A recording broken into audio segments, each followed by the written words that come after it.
আত্মীয় স্বজন কান্না করে, তুমি চলে গেলে, তুমি চলে গেলে। কে চলে গেল?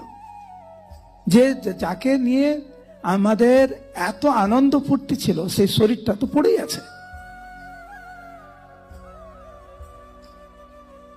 সে তো পড়েই আছে, সে তো যায়নি। যতক্ষণ না পর্যন্ত আমরা সেই প্রভুপাদ উদাহরণ দিচ্ছে, মাছকে আমরা জলে না ছাড়ছি, সে কিন্তু শান্তিতে নেই।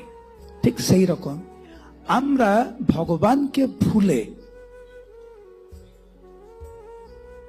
বিভিন্ন পন্থা অবলম্বন করে নিজেকে খুশি করার চেষ্টা করছি, কিন্তু পাচ্ছি না, আর স্বীকারও করতে পারছি না লজ্জায়।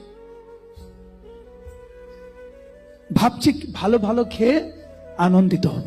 কত খেয়েছেন বলুন তো? যার বয়স 40 বছর বয়স, বলুন তো আপনি গুনতে করতে পারবেন জন্ম থেকে কতবার খেয়েছেন? আপনি খুব খুশি আছেন, খুশিতে